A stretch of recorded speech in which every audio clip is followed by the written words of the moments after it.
Are you still using streaming services? How is that going for you? We really need to bring back TV shows that had 22 episodes per season. Because 8 episodes of pure nonsense ending with a cliffhanger is nowhere near long enough. And also, why the does an 8-episode season take 3 years to make? Shows like Glee, Riverdale, and Abbott Elementary had 22 episodes, and a brand new episode aired every week. Why is it so hard for Netflix to do that? So I'm canceling all of my streaming services and I am switching to DVDs, free streaming apps like Pluto because I wanted to save money. But there's actually another part to this that I didn't realize, that it's a lot more than just saving money. I have been using DVDs for the past, few days, and I have already noticed a huge change in my behaviors. And I think the reason is having so many options of things to watch that's not a good thing. It's too many options for our brain to handle, and it causes decision fatigue. And I have noticed that in myself the past couple of days, where I have just been watching DVDs a majority of the day because I'm somebody that has to have background noise, so my TV is always on. I used to spend, I'm not kidding you, 45 minutes trying to find something to watch just to put on in the background. I would sit there on the couch with the remote, clicking through all these different streaming services, trying to find something to watch. Now I'm not doing that because I am just, watching my DVDs. So I have a lot less decision fatigue in my brain going on about having to decide what to watch. So having all of these options, you would think, is a good thing, and which was one of the reasons why I struggled with canceling streaming services beforehand, is because there were so many options of things to watch. So I thought it was worth it. But actually having so many options is not the best thing for our brains to comprehend. So I actually feel like my life is more peaceful now that I am just popping in a DVD and leaving it at that. I'm not sitting there for 45 minutes trying to find something to watch. I'm liking this switch. It saves me money, and it's saving me brain power. So we have Netflix locking shows and also having different payment plans for different shows. And HBO Max putting all their good content in the vault. Ed, Nettie, Static Shock, Grim Adventures of Billy and Mandy, all the nostalgic shit, Tom and Jerry, yada yada yada. Well then what the are streaming services here for? Netflix and HBO Max, count your days. I might as well go back to cable. 40% of people who watch streaming are constantly canceling, signing up again, and switching services over and over and over again. There's even been a new name for these people. It's called the serial churners. And it's one of the reasons why turning a profit for streaming services has been so difficult. People switching constantly. For an example of their problems, NBC Universal's streaming service Peacock lost $2.8 billion last year. The simple fact is that it's much easier to switch services with streaming than it was with cable. Many people specifically sign up to watch 1 or 2 shows that have caught their interest, and once they are done, they cancel. There isn't enough value in the content to keep them around paying that price every month. And let's not forget, prices are inflating everywhere in the economy. Now remember, Americans spend on average $61 a month for streaming services, so it's only natural that they make some hard choices. Now, what's interesting is that a third of customers come back 6 months later after they've canceled. Now, streaming companies are trying to start to combat this churning behavior in a variety of ways. One is bundling. For example, Disney has bundled Disney, Hulu, and ESPN all in one package and has seen some success by doing that. Disney, Fox, Warner Bros., and Discovery have also announced that they will start a joint streaming service together. They hope that this will be able to keep viewers hooked. Let's see if these companies' attempts at bundling their services keep consumers around. And if that doesn't work, they could always consider lowering the prices. Streaming services are not as good as they used to be because they keep making decisions that do not favor the people who create the shows, and they also do not consider the people watching, which is why they cancel shows and stopped password sharing. The way I knew that Hulu and probably a bunch of other streaming services were going to do the same thing that Netflix did once they decided to crack down on password sharing. And here we go. Disney Plus and Hulu have banned password sharing in their new user agreement, and the agreement takes effect on March 12th. These streaming services are really so greedy. Oh my god. It's getting bad out here. And the fact that they have seen that Netflix has actually gained subscribers rather than losing them. So they're just thinking that they're also going to have the same outcome. They about to get more subscribers and they're happy about that shit. Netflix, you have just stood up for everybody, because now everybody gonna have to get a subscription. They can't password share no more, or everybody just gonna have to pirate it. But the fact that these streaming services also just continue to get expensive, like, relax. Why I keep raising prices? At this point, you're adding up to what cable used to be. I thought y'all supposed to be cheaper than cable. About 2 hours ago, Netflix broke some pretty big news on Deadline. They announced that by the year 2025, they are going to be no longer sharing any of their quarterly reports for how many viewers or subscribers that they have to their streaming service. To back it up a little bit, I work in Hollywood as an assistant at an agency, a literary agency, so we represent screenwriters, and specifically I've always worked in TV as an assistant. So if you're wondering if I have any biases here, I do tend to favor the writers on this, but I do have a very business-focused brain as well, so I'm going to try to make sense of this. Netflix's stock tanked this last quarter. Like, it did horrifically. So a lot of their stock and shareholders have pulled out, and Netflix has then decided that because of that, they are going to shift the way that they value and view the metrics of their success. Now it's going to not be based off of those numbers, but some other nebulous assortment of numbers that they're not going to share with the creators who are making shows for them, which is like a whole other ethical thing that I will get into in a minute. This matters because it's shifting the power back to studios. What we've been seeing in this uncertain time in streaming and in Hollywood is this push and pull between the WGA and SAG-AFTRA, and we've seen studios all kind of butting heads about who gets to know what and who's in charge of what, because distribution is changing. It's no longer linear TV, it's no longer going to the theater necessarily, and it's no longer buying DVDs or VHSs. Like, whenever studios hold all the cards, they dictate every market trend and every market success. Do not forget that. Distribution is where all the power lies in Hollywood. That's the hottest secret I can tell you. You want to be powerful, you take control of distribution, and you will be. And by shifting all of the power to studios, by not sharing any of these important audience metrics and data analytics, you're basically saying that studios now own all of that crucial information, and they get to dictate the future of what gets produced, what gets made, and who gets to see it. So for agents and screenwriters, this means you're taking shots in the dark 24/7, and that's what we're in the middle of right now. This control over Hollywood and this fight for that data is not just a problem that Hollywood faces, it's a business problem. If you were an entrepreneur and you had no idea what it was your audience wanted, it'd be impossible to get investors, would it not? Especially if somebody over to the side has all that information and they're not going to give it to you because they need to remain in control. It's late stage capitalism level. I came to Hollywood to be an assistant because I wanted to be a writer, but then I learned that writers are getting all the time. So now I'm spending all of my time learning data analytics and essentially becoming a bootleg economist to stay as informed as possible, because these are the people in charge. They're pulling these power plays, and I don't want to be in a Hollywood that sees a future like that. I want to help push to a different version of Hollywood and incorporate these adaptable changes and learn AI and learn all these great things, but use them to empower the creatives who are the ones we built this industry off the backs of. And like, we keep forgetting that. And I don't know how we keep forgetting that. So apparently that digital dark age that everyone was warning us about is here a lot sooner than we thought.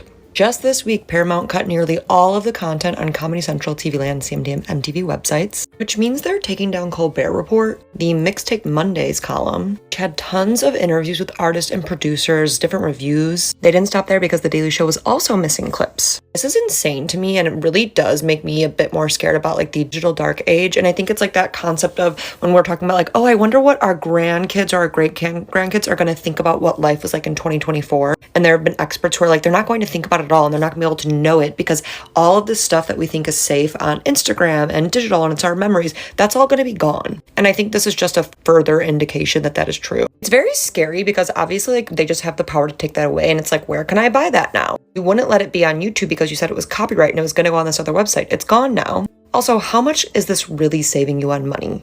I don't believe there's that much money being saved there, but that's just me. And then the other thing is how sad for all of these journalists, reporters, artists who work so hard on these shows to have it just lost to the abyss. And the new show so to me is extra sketchy. It just feels very, very political. Like they don't want people to remember what was going on, because I think shows like Colbert and The Daily Show, they do such an amazing job of tackling important issues with nuance and humor that people can really digest very easily. And like, why are you taking those away? They're important discussions on huge cultural moments. It's a huge ick to me. I'm very concerned. They increase their prices, but the services are not getting better, and the actors and writers barely see any money. What are we paying for? Obviously, it's not going to the writers and the actors. I just wanted to put my 2 cents and show y'all this. I had to find the email. So on November 19th, 2022, Disney said that they were changing the price. Less than a year ago, Disney went from $6.99 to $10.99. Less than a year ago. Yeah. And on top of all this, they're talking about cracking down on password sharing. At this point, so I used to work for Spectrum, right? And this is not me saying like go get Spectrum, but at this point, there are cable options that are cheaper. Because also, what are we paying for? What are we actually paying for? Everyone's on strike. There's no new content. What are we paying for? You don't pay your actors. You don't pay your writers. You don't pay nobody. So why are we giving you more money? So within a year, we want to go from $6.99 to $13.99. And I hate to like because I said this when I got the Spotify increase too, but y'all charging premium channel prices, but not giving me premium channel content. That's not how that works, baby. And as far as Hulu goes, I had Hulu Live for a long time because I like watching Jeopardy. But I figured out that with Hulu Live, you don't actually get Hulu Live privileges.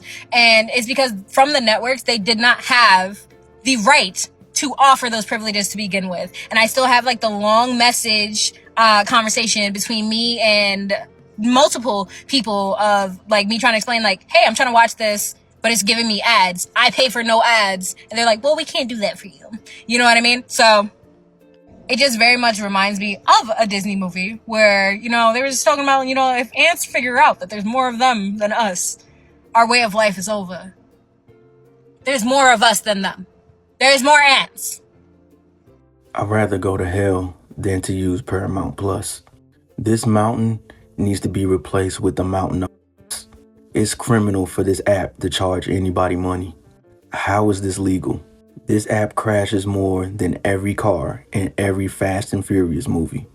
Why is this app having a seizure when I'm rewinding? Why is it taking me 3 hours to get through one episode of Rocket Power? McDonald's ice cream machine works better than this. The worst user interface ever. Patrick from SpongeBob can make a better interface. Internet on a flip phone performs better than this app. Sports and Nickelodeon the only good thing on here. And you can't even watch them because it never works. You failed, bruh. Just give Netflix all your shows, bruh. Shao Tucker is liked more than Paramount Plus. Who called it? I did. It is official. Amazon is now being sued after raising Prime Video prices, with the lawsuit saying it's deceptive to charge people $3 extra after advertising Prime was commercial-free for years. Subscribers must now pay extra to get something they already paid for, says the lawsuit. This will be a very interesting case that could set precedent. So for years, when you signed up for Amazon Prime, or when Amazon would advertise Amazon Prime, one of the perks of signing up for that monthly or yearly service that you had to pay extra for was that you got things like free 2-day shipping, you got things like commercial-free content. That includes movies and TV shows, meaning that when you signed up, that was included. And the reason for the lawsuit specifically is not because of prices going up, because all companies do have the right to raise their prices whenever they want. The lawsuit is specifically because the plaintiffs are saying that this service is already included in what they pay. And when you add on an additional price tag for that specific item, you're essentially charging your customers twice, because the commercial-free content was already and has always been included in the price of Prime. Bad news and pessimistic outlook, even if this lawsuit is successful, Amazon will most likely just raise their base price. I just want to know, why am I paying almost $30 for Netflix for the premium plan to avoid these stupid ads for you to remove the download feature? Why is it that with the new update I cannot download anything on my computer, but I can on my iPhone? I kept y'all because of Bridgerton. I kept y'all because of Avatar, and that was disappointing. And now you want to take away the download feature. You're next on my list. First it was Amazon Prime with those stupid ads. They had to go. I'm not afraid to cut you off. I'm gonna need y'all to fix that by the end of the day. Not this week. By the end of the day. Netflix is going to raise their price again. Here's every time that they've done that. In 2008, they did have a streaming model, but they were mainly focused on the DVD mailing thing. In 2011, they had the unlimited streaming only package, which was $8 a month. In 2013, they did have a family deal for more screens, but that would later just be part of premium anyway. So 2014 is when they started being evil. That is when they separated it out into SD and HD. If you wanted to pay what you've been paying for $8 a month, you would only get standard definition. But if you wanted to keep what you've been getting, you would have to start paying $10 a month. In the following year, 2015, they raised the price of standard definition from 8 to 9, so now it was 9 and 10. In 2017, they raised them both by $1, so now it was 10 for standard definition and 11 for what was officially called premium. In 2018, they raised everything by $1 again. In 2019 was when they did the first big one, raising standard to $13 and premium to $16 a month. In 2020, they raised standard to $14 and premium to $18. Now at this point, there's a lot of streaming services. There's Hulu, HBO Max, Paramount Plus, Amazon Prime, a bunch of others. Even with all this competition, in 2022, they raised the standard price to $15.50 and the premium to $20, making it the most expensive premium plan for any streaming service at the time. Also in 2022, I haven't mentioned it that much, they had a basic plan that was really cheap, but it was one login per person, low definition, and in that one they added ads, a lot of them, 3 ads per 20 minutes. And in 2023, they finally raised the premium to $23, and this is notably also when they stopped letting you share passwords between households. If you're still paying for Netflix, you gotta give up. It's over. Netflix is raising prices. Don't you make enough money? They are literally asking us to pay $2 more per subscription, or like $1 for one and $2 for the others, whatever. They literally have the biggest ever subscriber jump in an entire year, like I guess in their history. I don't know, again, fact check that one. But they're raising prices. How do they justify this every single time? They and every other streaming service continue to nickel and dime us. I miss the days of cable now. I never thought I'd say it, but I miss the days of cable. I want to go back to that $150 a month, maybe $200 a month for some people, cable package. This is fun. For the past couple of years, people have said the cable TV should come back, but most people have still not made the switch over to cable. Let's just bring back cable, okay? Cable TV, the streaming services experiment is done. It's been ruined. I was just adding up the number of streaming platforms and the money that I spend on those platforms every month, and it's a ridiculous amount. You know, every time I want to watch a new show or movie, I have to subscribe to another platform. You know, with MGM Plus, you know, a couple days ago, I was on Amazon Prime looking for a random 90s movie, a very specific movie. And they were like, oh yeah, sure, we have it and you can watch it. But you have to subscribe to Shout TV. With Shout TV, you know? So then I look up Shout TV and it becomes very clear that it's just another one of these platforms that holds a bunch of random obscure TV shows and movies.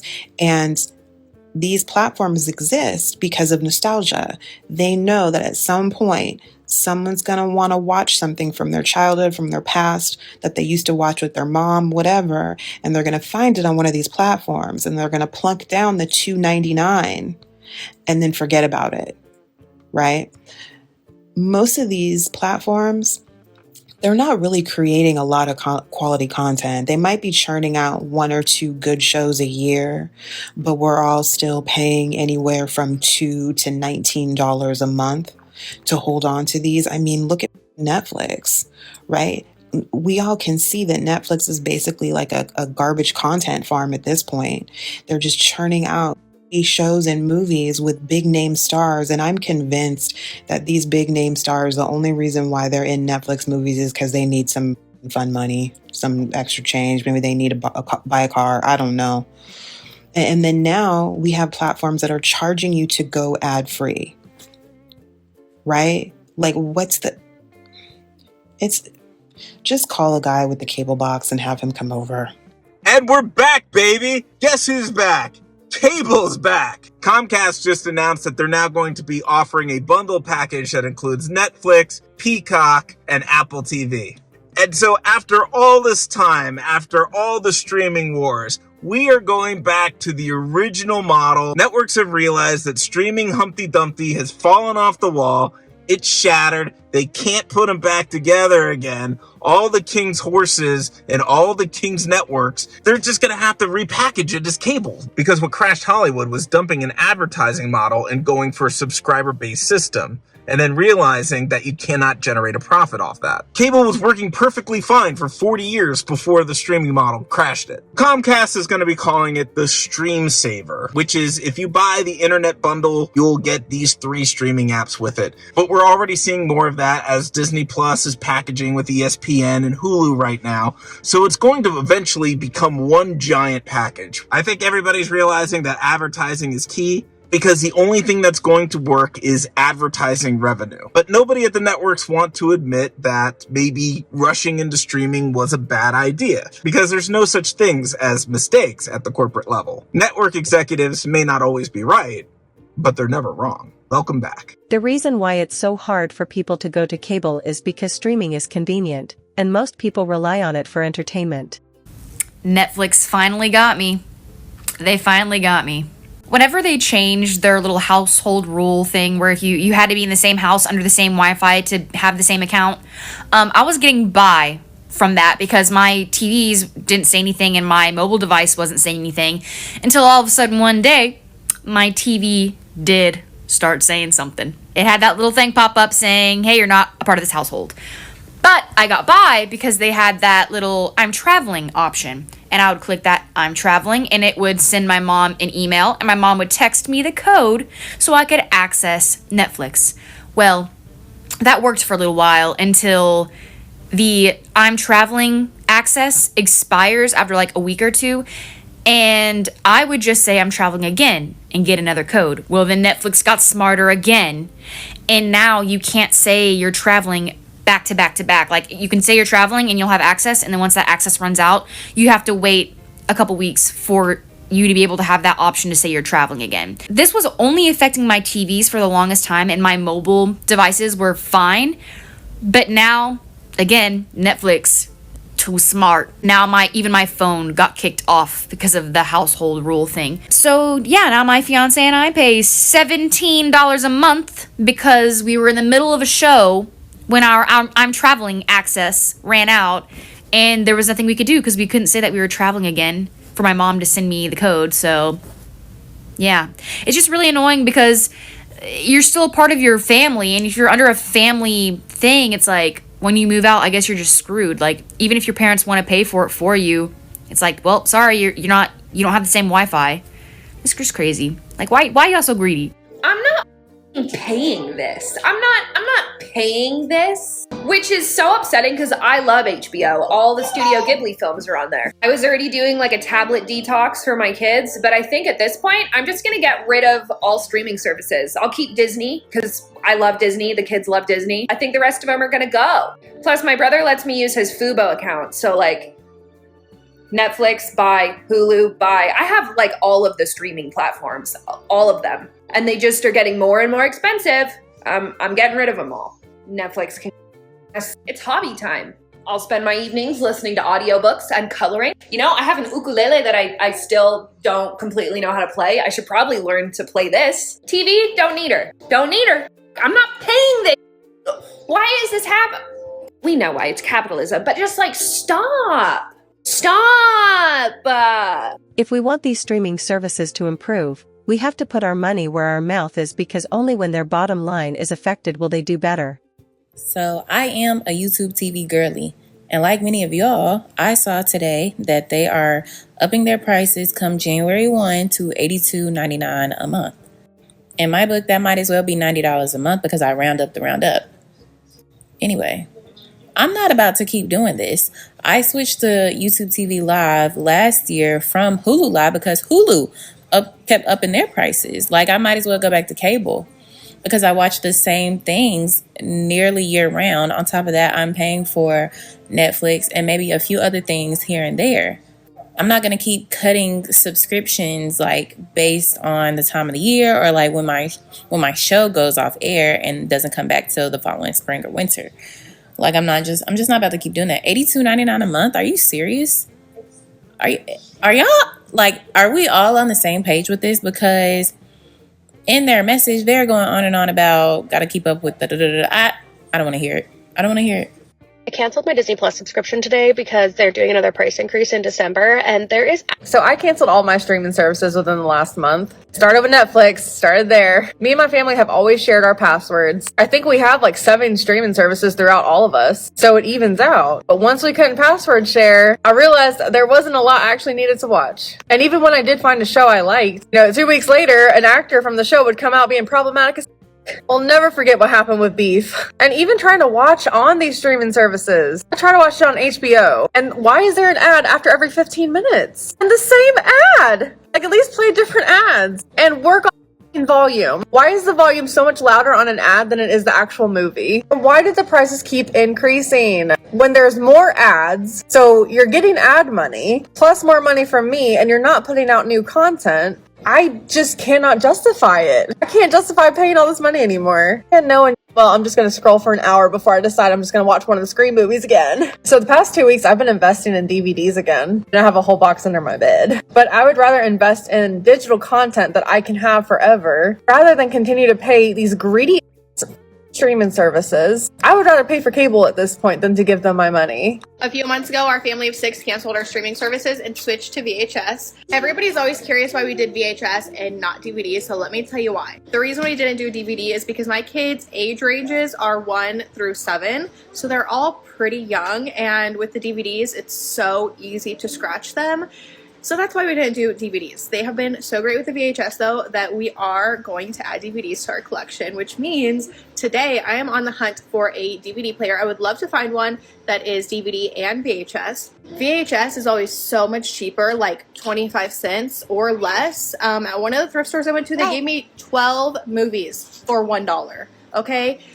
So it's always so much cheaper to do the VHS, which is also why I had originally did it, but it does take up more room. DVDs obviously are much smaller and more compact. The biggest reason I want to do DVDs is for my husband and I to watch like TV shows, especially One Tree Hill. That's like one of our favorites. VHS are always so much cheaper, but DVDs, there are so many more to choose from. Like there's hundreds every time I go to the thrift store because nobody's buying them. I think they're like $2 or $3, which to me, like that ends up being a lot.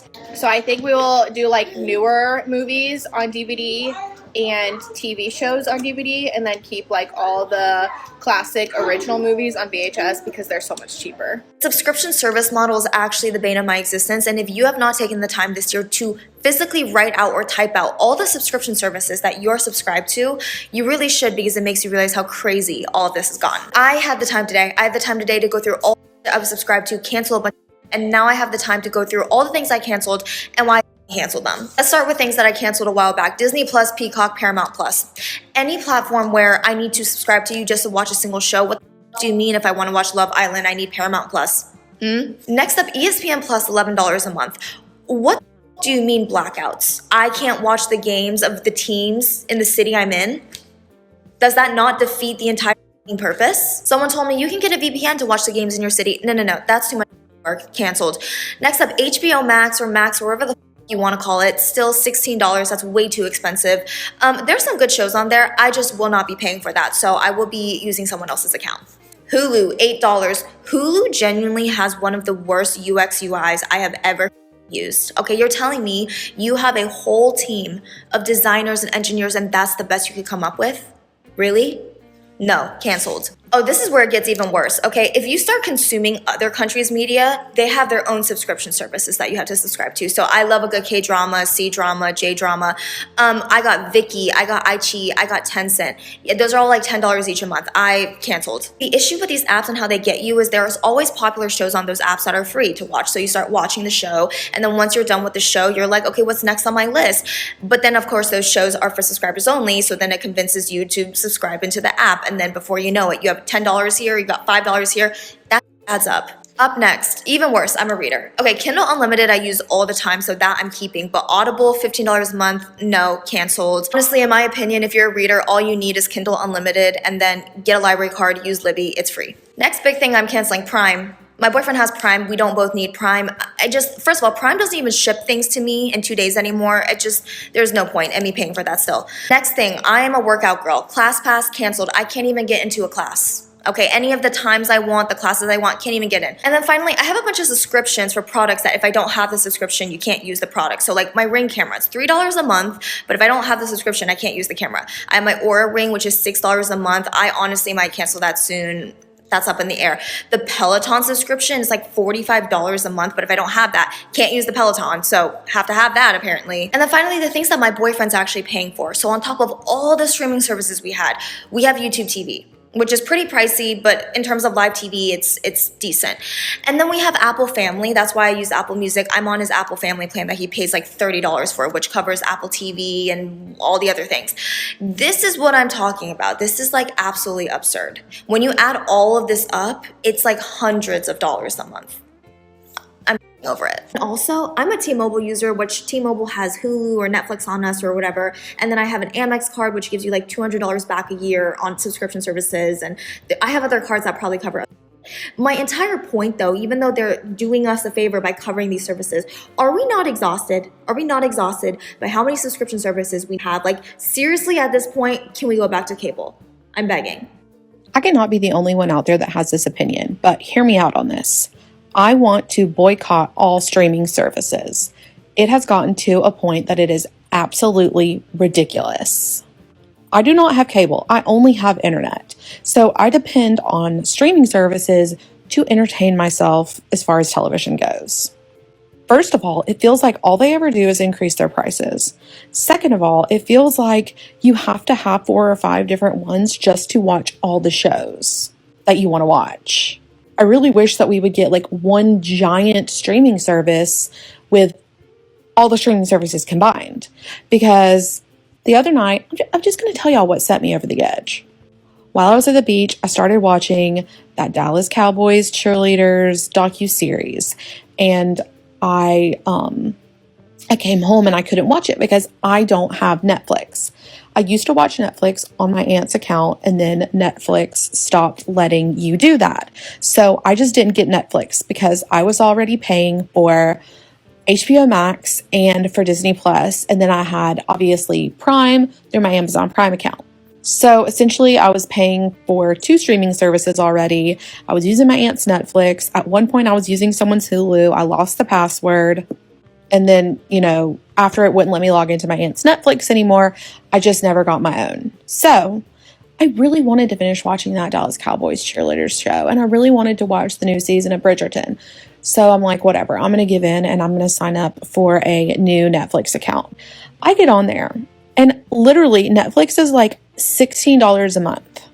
So now I'm paying, first off, $16 a month. I just feel like that's insane. But now I'm paying for Netflix, HBO Max, Disney Plus. And honestly, at this point, I'm just like, it's so much money. I should just have cable. The whole point of this was to save money. But honestly, there's nothing ever good on cable. And no actual TV shows come on cable anymore. They're all on streaming services. So the streaming services just have us all in a chokehold. We can't get rid of them. We can't downsize. We are stuck paying for 2 or more streaming services every single month for the rest of our lives. Please let me know, am I the only one who finds this absolutely ridiculous? I'm not asking for a lot. I'm just asking for all the streaming services to come together, have a peace treaty, merge, combine, and create one streaming service so that I can pay one flat monthly fee and get all the shows that I want to get. Because even with the 3 streaming services I have right now, I'm still not getting to watch all the shows I want to watch.